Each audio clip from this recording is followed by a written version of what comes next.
I worked the closing shift at a small coffee shop on the edge of downtown, the kind of place that smells like burned espresso and old wood by the end of the night. We lock the doors at 11, clean until almost midnight, and by the time I step outside, the streets are mostly empty. I do not own a car, so I walk. It is a 20-minute trip through a mix of quiet storefronts and old houses, past a park that feels different after dark, and finally up a hill to the apartment I share with a roommate who is almost never home at night. This happened last winter, on a Tuesday. I remember that detail because it was the first heavy snow of the season, and my manager had joked that anyone walking home was going to regret being alive. The sidewalk had a thin layer of slush, and the air felt like it was chewing through my coat. When I pushed open the back door and stepped into the alley, everything was silent except for the faint hiss of wind and the wet scrape of my boots on the pavement. I always followed the same route, down the alley to Maple Street, past the row of closed shops, across the main road at the light, then through the small residential streets, until they turned into the hill that led home. It felt familiar, which made it feel safe, at least usually. That night, as I turned out of the alley, I noticed the first thing that felt off. There was a car idling across the street, with its headlights off. A dark sedan. I could see just enough to tell someone was inside, but not enough to make out a face. I pretended not to notice, pulled my bag tighter on my shoulder, and started walking. The snow made the town quieter than usual. Tires on the distant main road sounded muffled and far away. Most of the shops were dark, their front windows reflecting the faint orange glow of the streetlights. My breath came out in white clouds, and I tried to focus on my usual mental checklist of closing tasks to distract myself from the feeling that the person in that car was still watching me. At the first corner, I glanced back without turning my head all the way. The sedan had not moved, but I could see the faint glow of someone's phone inside. I crossed Maple and headed toward the intersection at Cedar. That was where I had to cross the main road, which stayed busy earlier in the evening, but was almost dead close to midnight. The walk signal took forever to change. As I stood shivering at the corner, I heard an engine start behind me. I looked over my shoulder. The same dark sedan pulled out of its spot and rolled down Maple toward me, still with its headlights off. It parked again half a block away, just past the crosswalk, and stopped. Something in me tightened. I told myself it was nothing, that maybe the driver was waiting for someone or messing with their phone. The signal changed, and I walked quickly across the main road. When I stepped onto the opposite sidewalk, I felt the hairs on the back of my neck stand up. I could hear the engine again, moving slowly. I turned my head slightly. The sedan was creeping through the intersection, finally switching its headlights on as it turned onto my street. There was no reason for anyone to be driving that slowly. No reason to be coming this way at all, unless you lived in the neighborhood. And most of the people who lived there were older and drove trucks or compact cars. I told myself I was being dramatic. I tucked my hands in my pockets, lowered my head against the wind, and picked up my pace. Each streetlight I passed dropped my shadow across the snow in long, stretched shapes. I listened for the engine more than I watched it. The sedan stayed behind me, not close enough to be obvious, but close enough that each time I reached a corner and glanced back, it was there, idling at the stop sign. At the second corner, I stopped and pretended to dig in my bag. I pulled out my phone and held it to my ear like I was making a call.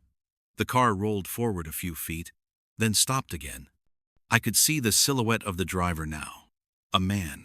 Dark jacket. No movement. Just sitting there. I did not actually call anyone. I just started talking softly, as if I had.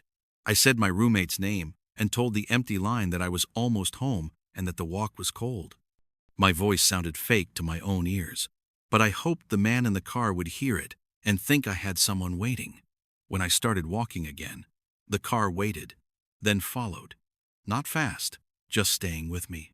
The first real spike of fear hit me when I passed the park. During the day, it was full of kids and dog walkers. At night, it turned into a dark, open patch, a break in the streetlights where the path cut between bare trees and empty benches. Usually, I cut straight across to save time. That night, with the sedan trailing behind me, The park looked like an invitation to disappear. I stayed on the sidewalk that ran along the fence instead. As I walked, I noticed something else. Footsteps. At first, I thought it was the echo of my own boots on the wet concrete. Then I realized the rhythm was slightly off. One step behind mine, like someone trying to match me but not quite. I stopped. The footsteps behind me stopped a half-second later. My heart jumped into my throat. I turned around. A man stood under the nearest streetlight on the other side of the park fence. He wore a gray hooded sweatshirt with the hood up and his hands in the pockets. His face was partly shadowed, but I could see a beard and a flat expression. What made my stomach drop was that I recognized the sweatshirt. I had seen it almost an hour earlier, when I wiped down tables in the coffee shop. He had been sitting alone in the back corner with an empty cup, watching me as I closed. I thought he had left long before we locked up. Now he just stood there, staring. For a moment I wondered if I was wrong, if it was just a random man who looked similar. Then the sedan engine rumbled softly behind me, reminding me there were two things here that did not feel right. I forced my voice to stay calm and said a quiet greeting. He did not answer. His eyes stayed on me, and I could almost feel them moving over my face, my coat, my bag. After a few seconds, I turned away and kept walking. The footsteps started again. They were not on the sidewalk. They were on the park path, inside the fence, parallel to me. When I sped up, they sped up. When I slowed down, they did too. I glanced left and saw the gray hoodie moving through the gaps in the trees, keeping pace with me, never looking away. On the road to my right, the sedan rolled forward slowly, just ahead of me now, as if boxing me in between them. My mouth went dry. I knew there was a convenience store one more block up. At the corner of Oak, it stayed open until 1 in the morning. If I could make it there, at least I would not be alone.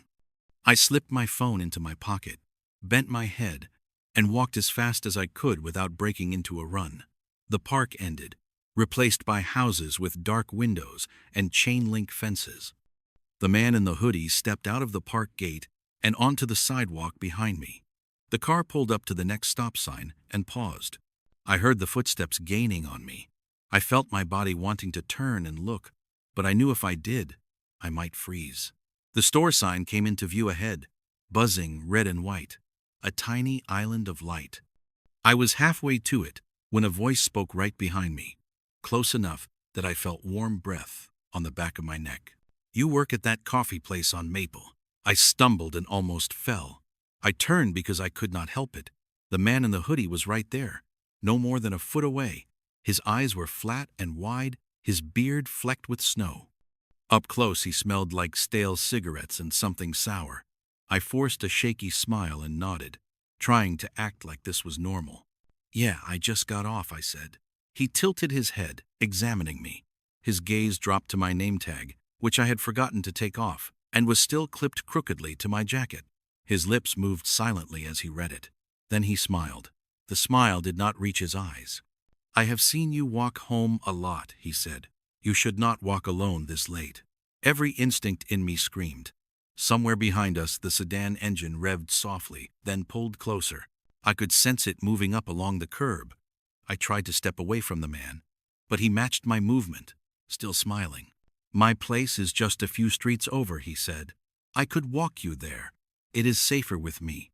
His voice was calm, almost gentle, but everything about his timing and his closeness felt wrong. I looked past him and saw the convenience store clerk through the glass door at the corner. A kid about my age leaning on the counter, scrolling on his phone. The distance between where I stood and that door felt like a mile. I cleared my throat. "My roommate is waiting for me," I said. "He is supposed to pick me up." It was a lie, but I did not know what else to say. The man's eyes flicked toward the street where the sedan had finally pulled up beside us. The passenger window rolled down a few inches. I did not look directly, but I saw enough to know another man was inside. Another dark jacket, a baseball cap. I could feel their attention on me like a hand on my back. "No one is here," he said softly. "He has not come." Something snapped in me then. Maybe it was the way both men seemed so certain about my situation. Maybe it was the realization that they had been watching long enough to know my routine. I did not answer him. I bolted for the convenience store. I heard shouting behind me, the scrape of slipping footsteps on wet concrete. The sedan engine roared as it lurched forward. My boots slid on the slush, but I kept my balance and sprinted. The store door swung open just as I reached it, and I nearly crashed into a customer coming out, a middle-aged woman with a bag of groceries. She dropped something and cursed as I barreled past her, but I did not stop to apologize. I pushed inside and slammed the door behind me. The sound of the door chime cut through the panic buzzing in my ears. The clerk looked up, startled. I put my hands on the counter to steady myself and blurted out everything in a rushed mumble. "There is a car outside. There is a guy following me. They both came from where I work. They will not leave me alone." The clerk's face changed. He stepped around the counter and locked the door without looking outside. Then he told me to sit down on one of the stools by the window while he called the police. I could barely breathe. My hands shook so hard I dropped my phone when I tried to pull it out. The woman I had almost knocked over came back to the door, her face confused, then angry when she saw it locked. The clerk waved her inside and opened it a crack. Before he could explain, the sedan rolled slowly past the store. I felt it more than I saw it, the way you feel when someone stands in a doorway and blocks the light. I looked out through the glass. The passenger was staring straight at me. The man in the hoodie stood on the sidewalk, a few feet behind the car, his hands still in his pockets. Their expressions were blank, but the message felt clear. They knew I had slipped away from whatever they had planned. They also knew where I worked and where I walked every night. The clerk closed the door again and turned the deadbolt. The woman stepped up beside me, following my gaze. When she saw the car, her face tightened. She said quietly that she would stay until the police arrived. The sedan crawled to the end of the block, paused at the stop sign, then turned out of sight. It took the officers 15 minutes to arrive. In that time, the clerk kept glancing at the windows, and the woman stayed right next to me, one hand lightly on my shoulder. The adrenaline drained out of me and left a heavy, trembling exhaustion. When the police finally came in, I told the story again, this time slower.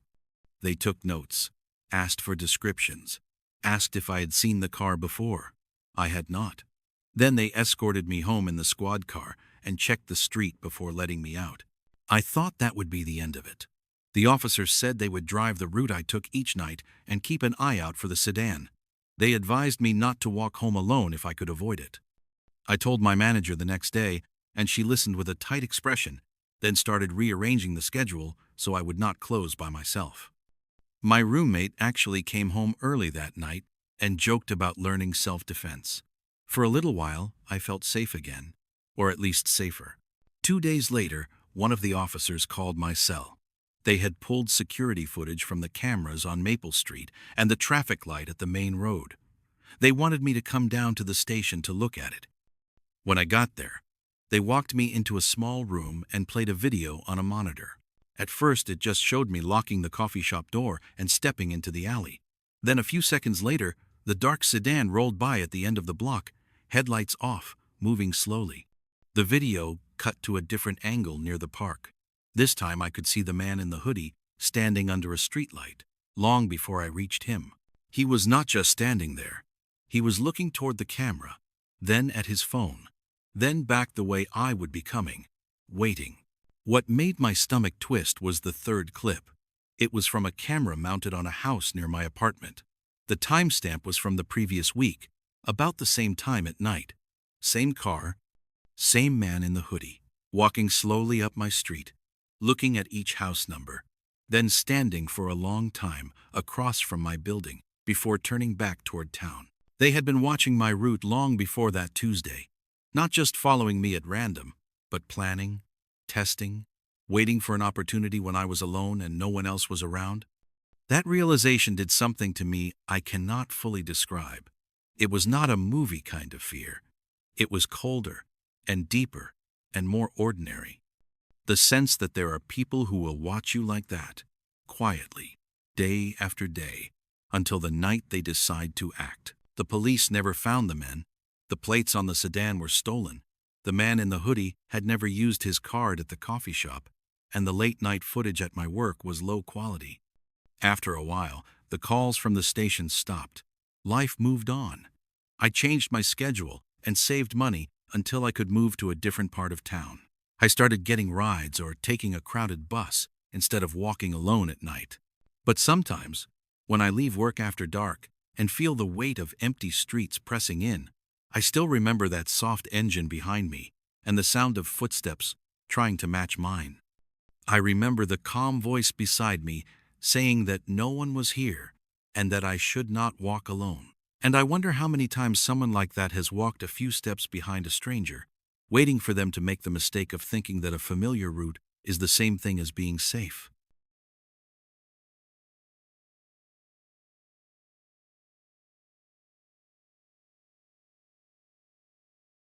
The night I started to hate walking alone was a Thursday in early spring. It was still cold enough that my breath showed in the air, but the snow piles were gone and the sidewalks were just wet from melted slush. I clocked out a little after 11:15, threw on my coat, and stepped out into the nearly empty parking lot. Only a couple of cars remained, mostly employees from the late-night diner on the other end of the strip. That was when I first noticed the white truck. It was parked across the lot, away from the lamps, facing the bus stop on the main road. An older model pickup, tall and boxy, with a stripe of rust along the bottom. The headlights were off, but the engine was running. I could see exhaust drifting from the back in pale clouds. Someone was behind the wheel, but the windshield glare hid their face. I walked toward the bus stop with my head down, earbuds in, but the music paused. I had learned that people were less likely to bother you if they thought you could not hear them, even if you were actually listening to every sound around you. As I crossed the lot, I felt the weight of eyes on me. It is a strange sensation, like a warmth on the back of your neck, almost physical. I glanced quickly at the truck. Whoever was inside did not move. The bus came on time for once. I climbed on, tapped my card, and sat near the middle. There were only 3 other passengers. An older woman holding a grocery bag on her lap, staring out the window. A guy in a reflective vest near the back, nodding off with his chin on his chest, and another man sitting across from me, hands in the pockets of a dark green jacket, baseball cap pulled low. At first, I did not think anything of him. He looked like he could have been any tired night worker. Then I realized he had boarded from the same side of the lot where the white truck was parked. That on its own did not mean anything, but something about the way he kept his head turned bothered me. He was not looking out the window. He was looking at my reflection in the glass. There is a difference between someone glancing at you and someone studying you. He did not blink much. His eyes moved when I shifted in my seat, following tiny movements. I pretended to scroll through my phone and snapped a quick picture of my own blank home screen so I could tilt the camera and see him in the corner of the frame without raising suspicion. His gaze was definitely locked on me. I told myself maybe he was zoning out. Maybe he was looking past me. The bus rumbled through a few lights and turned toward my stop. When the pull cord chimed, I stood up and moved to the front. I tried not to look back, but the feeling of being watched was like a hand pressing between my shoulder blades. As the bus slowed, I glanced over my shoulder. The man in the green jacket had stood up too. That alone would not have scared me if there had been other stops between mine and where he had boarded, but there were not. He had been sitting there since the strip mall. I stepped off the bus into the chilly night air, the neon lights from the gas station buzzing to my left. The bus doors shut with a hiss, and as it pulled away, I caught a reflection in the glass. The man stepped down behind me. The gas station was still open, but there were no other customers outside. I considered going in just to feel less exposed, but then I told myself I was being paranoid. People got off buses at the same stop all the time. Maybe he lived nearby. I crossed the small lot, passed under the harsh white lights, and turned onto the side street that led into my neighborhood. I heard his footsteps fall in behind me. They were not loud, just the soft crunch of shoes on damp pavement, a steady rhythm a few paces back. I could have turned and said something casual, but a piece of me was afraid that acknowledging him would make everything real. Instead, I pulled my phone from my pocket and brought it to my ear, pretending to answer a call. "Hey," I said, trying to keep my voice level. Yeah, I just got off the bus. I am like 10 minutes away. Do you still have the door unlocked? There was no one on the other end, but I made pauses like there was. I hoped the man behind me would hear and think someone was expecting me. For a few steps, the sound of his footsteps slowed. Then I heard him speed up until he was closer.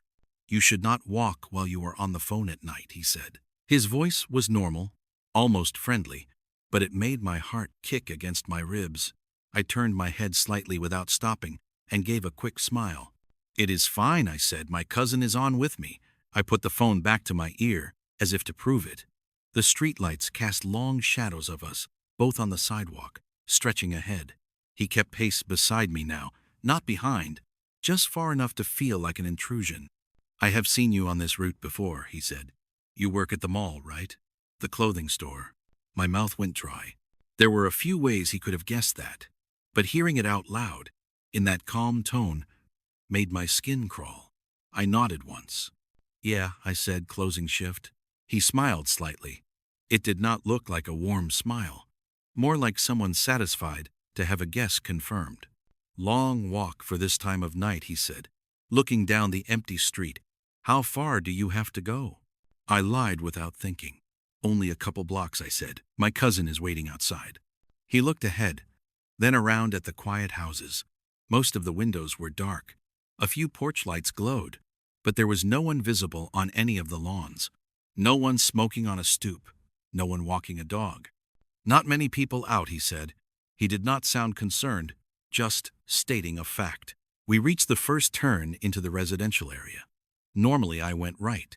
On impulse I went left, toward a different loop that would take longer. I wanted to see if he would follow, if he really was just heading home, or if his destination was me. He hesitated at the corner, then turned left too. Something cold settled in my stomach. I turned my fake call into a real one, scrolling quickly and tapping my friend Ashley. It rang and rang before going to voicemail. I hung up and tried my cousin. Straight to voicemail. I could feel the man looking at my screen as I fumbled. Bad reception around here, he said. Still, that almost casual tone. We walked in silence for a block. I could hear the distant hum of the highway again, and somewhere a dog barked once, then stopped. A car passed at the far end of the street, taillights shrinking, leaving us alone in the pockets of light under the lamps. I saw the glow of the little corner store up ahead and felt a tiny rush of relief. It stayed open late some nights. If I could just get inside, I would be around other people. When we got closer, my relief evaporated. The metal security grate was pulled down over the windows. A handwritten sign was taped crookedly on the door. Closed for inventory. Back tomorrow. The lights inside were off. I stopped on the sidewalk and tried to act like I was checking my phone again, giving myself a second to think. He stopped too, just a step behind me. You good? He asked. You look nervous. I almost laughed because the word did not begin to cover how I felt. I swallowed and forced myself to turn and face him properly for the first time. He looked maybe late 30s, early 40s. Short, dark hair under the cap, a bit of stubble, eyes that did not match the fake concern in his voice. They were flat and very awake. I am fine, I said. I just remembered I left something at work. He stared at me for a moment, like he was trying to decide if I was worth the effort. Then he shifted his weight and nodded. You want a ride back? He asked. I have my truck right up there. He pointed back toward the main road, and my heart dropped. Parked along the curb behind us at the far end of the block was a white truck, the same one from the strip mall. Engine running, no other cars nearby. That was when I understood that he had not just randomly ended up on my bus. He had been in that truck watching the stop, had chosen to get on when I did, maybe had followed before, and was taking a chance tonight to see how far I would go, how alone I really was. No thank you, I said quickly. My cousin would freak out if I did that. He is already waiting. He tilted his head slightly, like he was listening for something. Really, he said, because you called him and it went to voicemail. The blood rushed in my ears so loud I could barely hear my own voice. You were listening to my call, I asked. You were not whispering, he said with a shrug. I just want to make sure you are safe. It is not smart to walk alone this late. He took a small step closer. I stepped back, My heel hit a crack in the sidewalk, and I almost stumbled. I looked past him desperately, searching for anyone else. The street was empty. The houses might as well have been cardboard sets with painted windows. "I am fine," I repeated. "My place is just right there." I pointed to a random house a few doors away. The lights were off. There was no car in the driveway. I regretted the lie as soon as I said it, but it was too late to take it back. He followed my gesture and studied the house for a moment, then looked at my face. "No, it is not," he said. "You always keep going past this street." The bottom of my stomach seemed to drop away. He had watched me before, not just tonight. Enough times to know my route, where I usually crossed, what I did not do. I forced my expression to stay neutral, but my hands were shaking. "I need to go," I said. "It is late." I turned and started walking away from him. Not toward my real street, just deeper into the neighborhood, away from the main road and away from his truck. I heard him chuckle quietly behind me. Then his footsteps followed. They stayed an arm length back, then a little closer. "There is no reason to be scared," he said. "You do not even know me." I pulled my phone out again and dialed 911. My thumb slipped, and I had to hit it twice. The ringing felt like it took forever. At the same time, I saw the glow of headlights sweep across a yard in front of us. The white truck had turned in and was slowly rolling along the side street, parallel to where we walked. The man in the green jacket raised his voice slightly. "You should not do that," he said. "Not everyone who offers you a ride is bad. I am trying to help." The call clicked, and a calm voice answered. "Emergency services, what is your location?" I did not care if he heard me now. "My name is Hannah," I said quickly. "I am walking on Birch Lane near the corner store. A man has been following me since the bus, and there is a white truck that keeps showing up. I am really scared." The man stopped walking as soon as I said emergency. The truck also slowed at the intersection. The dispatcher asked if the man was close and what he looked like. I tried to describe him without taking my eyes off him. He had gone from friendly to expressionless. His jaw worked slightly like he was grinding his teeth. The dispatcher told me officers were on the way and to stay where I was if it was safe. It did not feel safe anywhere. I looked down one of the side paths between houses and made a decision that still makes me feel sick when I think about it. I left the sidewalk and cut between 2 yards, pushing through a gate that was half open. The dispatcher was asking if I was still there. I whispered that I was cutting through a yard. Behind me, I heard the man hiss a curse under his breath. Then his footsteps followed.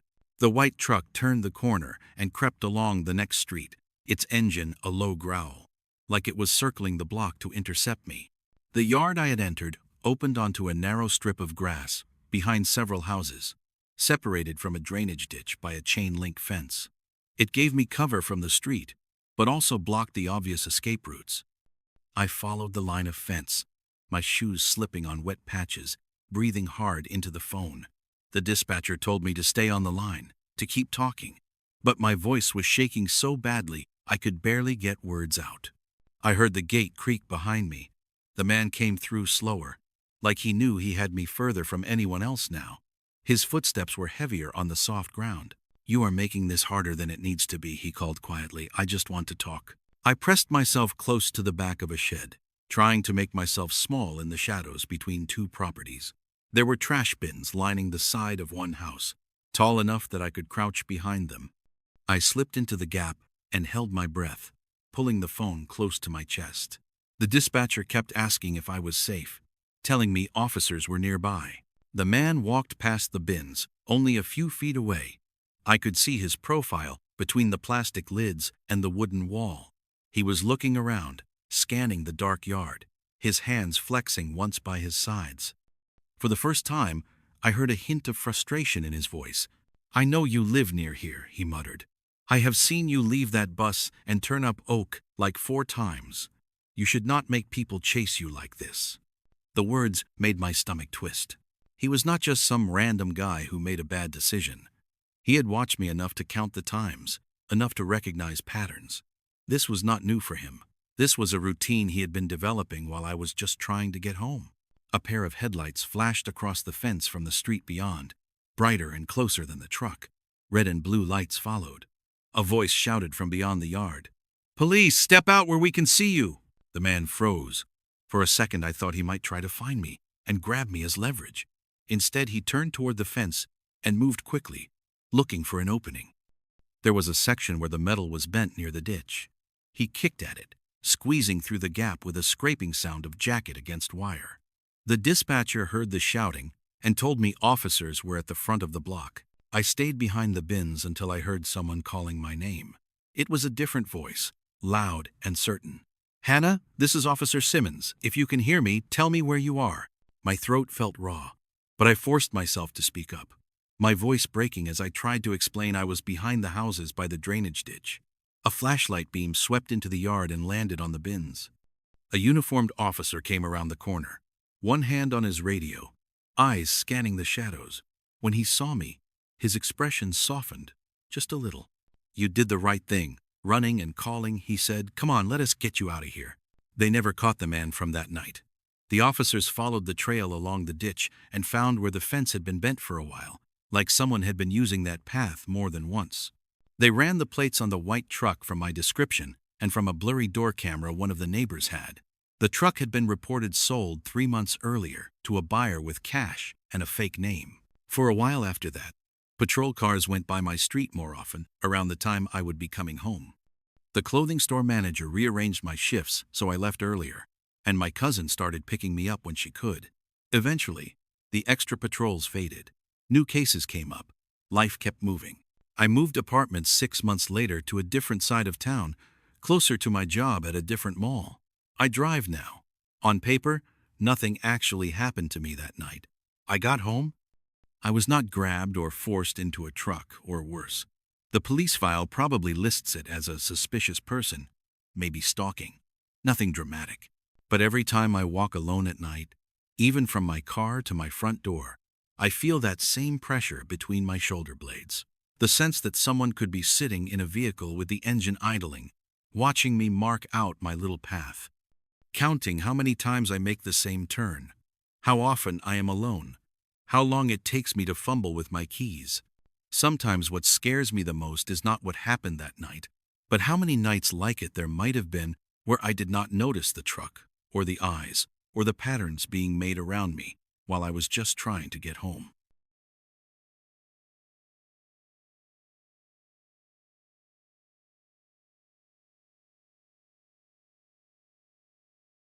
I used to walk home from my gym every night after work. It was only a 10-minute walk, straight down Pine Street, then a left onto River Road, where my apartment building sat across from an old storage facility. The route felt safe because it was familiar. I liked the quiet.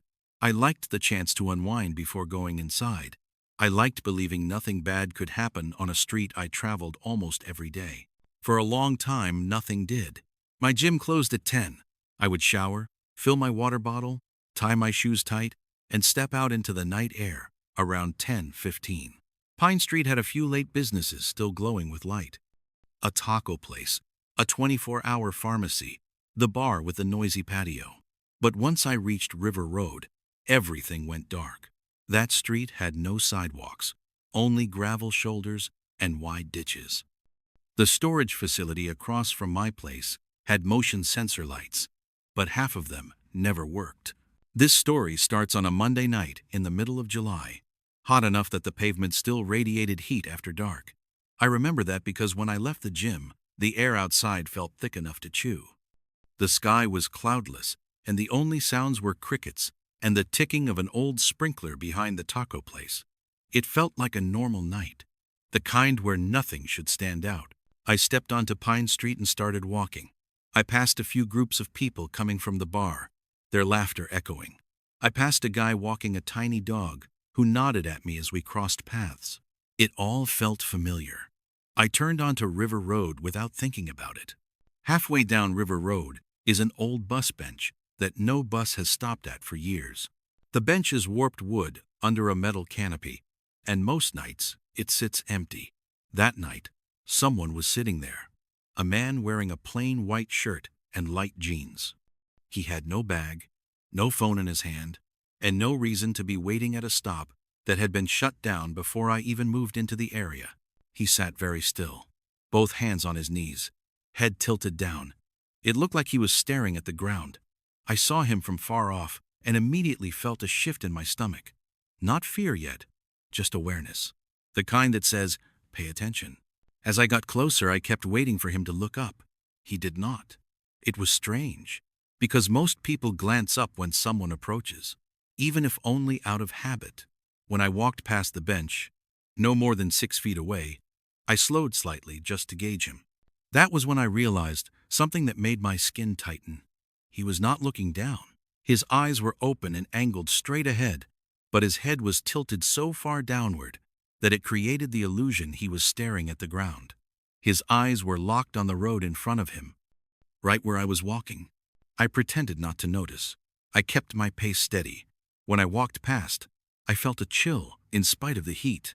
Something about the way he sat made it feel like he had been waiting there a long time, long enough for his posture to settle into something unnatural.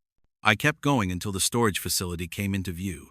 My building sat just beyond it, 2 stories, with peeling paint and a flickering porch lamp. When I reached my building, I unlocked the main door and went inside without looking back. I convinced myself the man was nothing. Maybe waiting for someone. Maybe resting. Maybe strange but harmless. The next night I left the gym around the same time. Same routine. Same heat. Same quiet. And the same man sitting at the same bus bench. He wore the same white shirt and jeans. He sat the same way. Hands on knees. Head tilted downward. Eyes forward. Waiting. Watching the empty road. I slowed again when I reached him. My heartbeat climbed even though I tried to act normal. When I passed the bench, his eyes shifted slightly, following the movement of my legs. Not my face. Not my hands. My legs. I got home and locked every door and turned on every light. By Wednesday, I told myself I would take the long route, a much longer loop around the back of the gym that would add 15 minutes to my walk.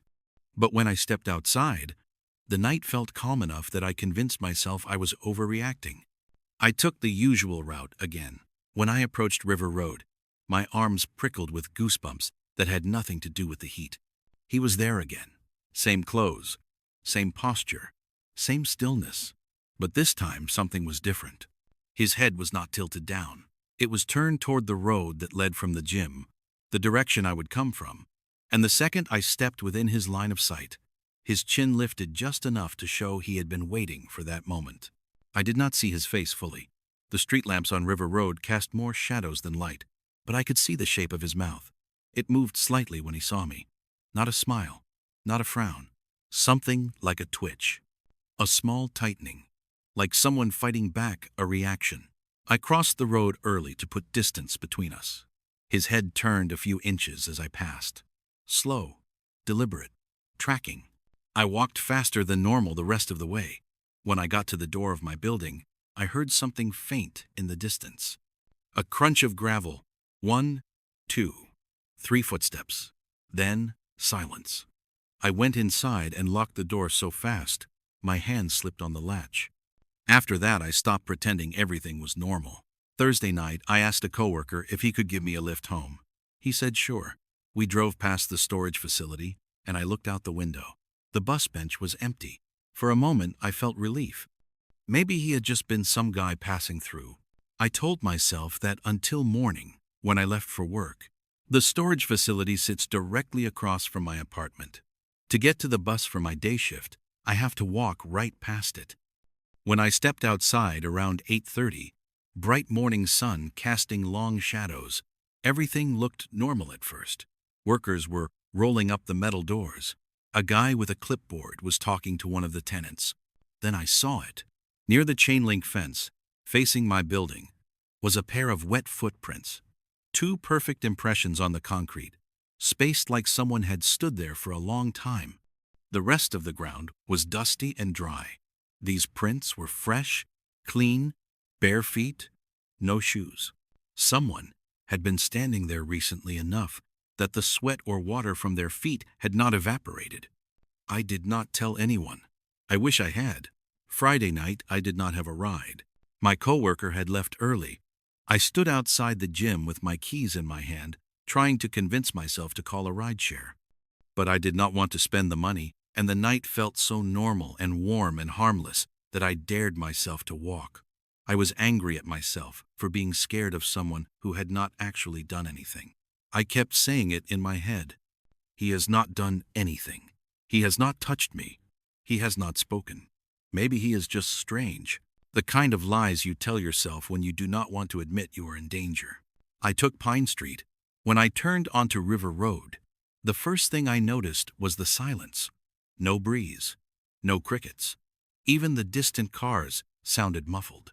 The second thing I noticed was that the bench was empty again, or it looked empty. As I got closer, I saw a shape standing behind the bench, hidden in the deep shadow cast by the canopy, perfectly still, tall enough that he had to duck slightly not to hit his head on the metal roof. It was him, not sitting, standing, facing the road, facing me. I froze. My breath stopped even though I tried to keep walking. Something inside me buzzed with alarm. Not enough to make me run, but enough to make me feel weightless, like my legs belonged to someone else. I forced myself forward. Step by step, his head turned as I got closer. Not fast, not slow, like he had rehearsed the exact speed he wanted. When I was 20 feet away, he leaned forward a little, hands still at his sides. He was not checking anything. He was not adjusting something. He leaned toward me the way someone leans toward a noise they want to hear. I crossed to the far side of the road, putting as much space between us as I could. He followed my movement with his head, but did not move from behind the bench. I walked faster. When I passed the storage facility, I did something stupid. I looked back. He was no longer behind the bench. He was standing in the middle of the road, facing me. Not walking, not running, just standing there, like he wanted me to see that he was closer than I expected. My pulse hammered in my ears. I turned toward my building and fumbled for my keys. When I reached the door, I heard it again. Gravel shifting. A step. Then another. I got inside and slammed the door behind me. My hand shook as I locked it. I stayed there, pressed against the wood, listening. Nothing. Silence. I went to bed that night with every light on. Saturday morning, I left for work and almost walked straight into the building manager. He was standing by the mailboxes with a piece of paper in his hand. He held it out to me. "You dropped this by your door," he said. It was a folded sheet of notebook paper. I opened it. Inside was a single sentence written in shaky handwriting. "I know your walk." My stomach turned to water. I stayed with a friend that night, then another night, then another. I went back home only once to grab clothes, and when I pushed open my apartment door, something cold hit my skin. The apartment was dark, except for the faint light from the window. The air felt wrong, heavy, still. I stepped inside slowly. My shoes crunched on something. Salt. A line of coarse salt had been poured along the inside of my front door, at my bedroom door, in front of my bathroom. Lines of it, thin but deliberate, like someone trying to mark paths or boundaries. I backed out of the apartment so fast I almost fell. I moved out the next week. I never saw the man again. I never learned who he was or why he watched me. The police took a report but said without a face or a license plate there was not much they could do. The storage facility workers never saw anyone matching his description. But sometimes I think about those wet footprints on the concrete, the quiet way he tracked my walk, the fact that he knew where I lived and how long I took to come home. And the salt, that detail haunts me the most, because it means he was not just watching from outside. At least once he had been inside my home, standing there, alone, waiting for me to come back.